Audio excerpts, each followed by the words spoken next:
Welcome to the Deep Dive. Today, we're strapping in for a story that's all about pushing limits, really pushing We them. are. It's about that human drive for speed, for the ultimate thrill. And sometimes, well, the tragic side of that pursuit. Exactly. We're focusing on Zef Eisenberg, a name many will know, synonymous with living life, quite literally, in the fast lane. Yeah, but he was more than just a daredevil, wasn't he? He was this unique mix. A sharp entrepreneur, innovator. And someone utterly driven by speed, Yeah, an almost defiant determination. that's it. So this deep dive, we're going to peel back the layers of his life. His story is just packed with adrenaline. Absolutely. Our mission today is to look at the mind-boggling details of his life, his incredible achievements on bikes and cars, and then, sadly, the circumstances around his final record attempt. That was October 1st, 2020 at Elvington Airfield, in that heavily modified Porsche 911 Turbo he'd engineered. Yeah. So we'll explore the sheer will, the ingenuity, and that razor-thin line between triumph and tragedy. It really makes you think about the cost of constantly redefining what's possible, doesn't it? It really does. Okay, so let's start at the beginning. Zef showed flashes of this ingenuity very early on. He did. At just 15, apparently, he put an electric motor into a bicycle. Right, not just tinkering, but actually made it work, turned a normal bike into something else. And it worked so well, a big electronics company actually gave him a grant for it. Which, at 15... That's quite the affirmation, isn't it? Yeah. Must have really cemented that innovative spark. You'd think so. And it wasn't just mechanical stuff. He had this physical drive, too. Ah, yes, the bodybuilding. Took it up at 16. Yeah, and by 17, he was junior bodybuilding champion of Great Britain. Wow, that kind of discipline, that early. Yeah. You wonder if that built the mental toughness he needed later. I think that's a really good point. That focus, the resilience, it seems like it laid a foundation. And then that drive shifts into business. Founds Maximuscle at just 22. Right.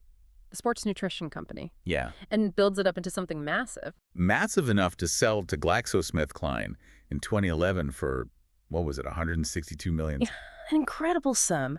And that financial freedom, well, that's what let him chase what he called his first love. The speed. Speed. He set up the Mad Max race team in 2011 based out in Guernsey. And this wasn't just a weekend hobby, right? It was a proper engineering setup. Oh, yeah, full-blown. Developing high-speed vehicles. He was all in. It fits with his philosophy, doesn't it? He saw parallels between the human body and an engine. He really did.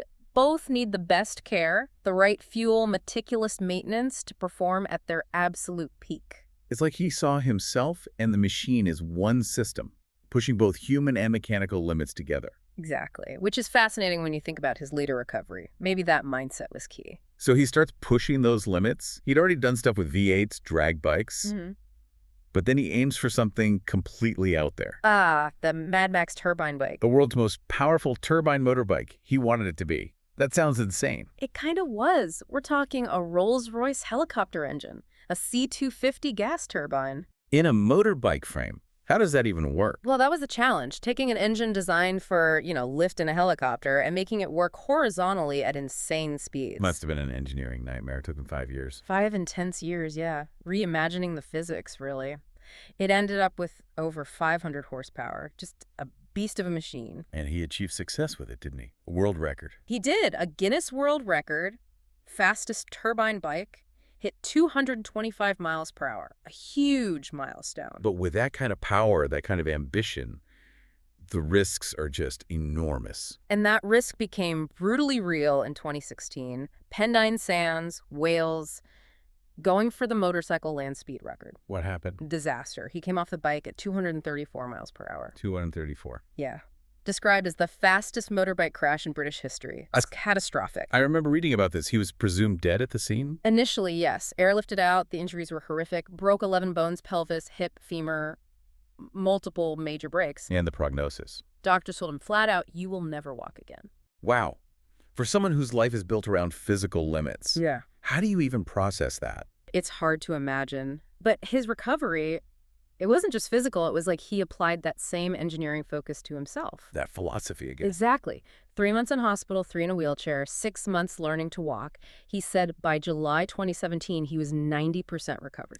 That's incredible defiance. And then the ultimate act of defiance. September 2017, he goes back to Elvington Airfield. Not just back, but back on the same bike, the one he crashed. The very same bike he'd rebuilt. He said, I have to take control of my life. I'm not going to let the accident control me. That just speaks volumes about his mindset, his internal drive. Absolutely. Confronting the fear head on, reclaiming his story, proving, maybe to himself more than anyone, that he could overcome it. So, the speed demon is back. Yeah. And after all the turbine bike records, he sets a new target. Yeah, what he called the Holy Grail, breaking 200 miles per hour on sand. At Pendine Sands again, the place where he had that terrible crash.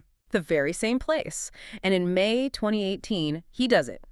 World land speed record for a motorcycle on sand. 201.5 miles per hour. And that was historic, right? No one had done 200 miles per hour there before on bike or car. Correct. It put him in a really unique category in British motorsport history. A massive achievement after everything he'd been through. He described riding at those speeds so vividly, like all you could sense was your heartbeat, feeling the adrenaline, hearing the blood pumping. Yeah, and he had that unofficial anthem, too, Metallica's Enter Sandman for the sand races. So it wasn't just the numbers, it was the whole sensory overload, the focus. Total immersion. It requires incredible mental strength, not just skill, which links back to his question. Ah, yes. My problem is, when is it enough? If you can go 200 miles per hour, why not 210? Perfectly sums him up, doesn't it? Never satisfied, always pushing. And that drive took him to TV. 2019 Speed Freaks. He was presenting and racing. Yeah, and engineering, too. He built this insane 1,200 horsepower Porsche 911 Turbo for the show. Which he then used to break another record. He did. Back at Pendine Sands, May 2019. Fastest wheel-driven vehicle record. Over 210 mile array. So now he holds sand speed records over 200 mile an hour on both 2 wheels and 4. The only person in history to do that. It shows his versatility, amazing driver, brilliant engineer. Incredible. And he didn't just stick to petrol engines, did he? He looked at electric, too. Right. Early 2019, he started a project with PhD students from Nottingham University, aiming for the world's fastest electric motorbike. Did they succeed? They did. By September 2019, they'd bagged 3 world FIM records and a British ACU record. So he's pushing boundaries in sustainable tech, too. And he was passionate about education. Very much so. He'd take his turbine bike into schools, colleges, trying to inspire kids, show them what's possible if you challenge convention. It suggests it wasn't purely about personal glory. There was a desire to innovate, inspire. Yeah, looking to the future, investing in the next generation, which makes the end of his story even more poignant. Which brings us to October 1st, 2020. Elvington Airfield again. His goal this time, the outright British land speed record. In that monster Porsche 911 Turbo, he was aiming for speeds over 250 miles per hour. And things seemed to be going well that day. Initially, yes. He'd already done 10 successful runs earlier, got up to 228 miles per hour. Vehicle checks were okay, brakes, tires. All clear according to the analysis, no faults found. And crucially, he'd deployed the braking parachute successfully several times already that day. He knew the procedure. Oh, okay. So everything's set for that final push. The record attempt. Yeah. Fastest mile with a flying start. Exactly. Entering the measured mile already flat out. But then, tragedy. He made a mistake in the sequence. It seems so.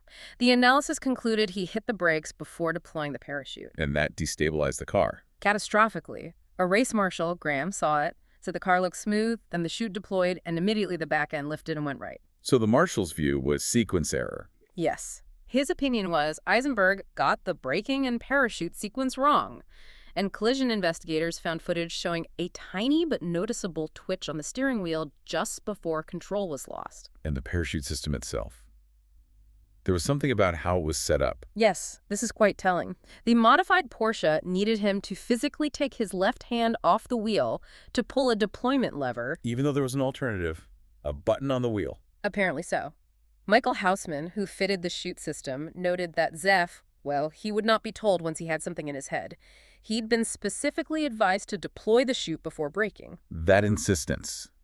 It's a glimpse into that fierce determination, but tragically, it might have been fatal here. It seems that sequence error may be compounded by having to take a hand off the wheel at potentially over 200 miles per hour, and it led to disaster. The car became unstable, lifted, flipped, rolled. Horrendous. Engulfed in flames. Just awful. The car traveled over 1,600 feet before stopping. And the forces involved. Jamie Champion from Motorsport UK estimated the impact force could have been huge, maybe 37,000 pounds.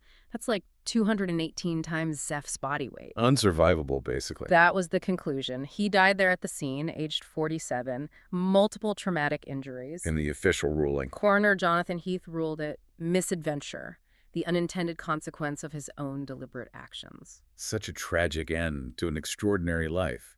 His family described him as a true genius, someone who brought positivity. Yeah, adored by his partner, kids, parents, siblings, he left behind this incredible legacy, over 90 speed records. 90, wow.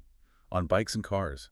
Just relentless. His last Facebook post, apparently just before that run, showed the Porsche refueling. The caption was, "Late night testing for the next stage of madness." Chasing that next stage right until the very end. It seems so. He really lived and ultimately died, pursuing his absolute passion. So, reflecting on Zef Eisenberg's journey, the passion, the achievements, the sheer drive, it really highlights that dangerous edge, doesn't it?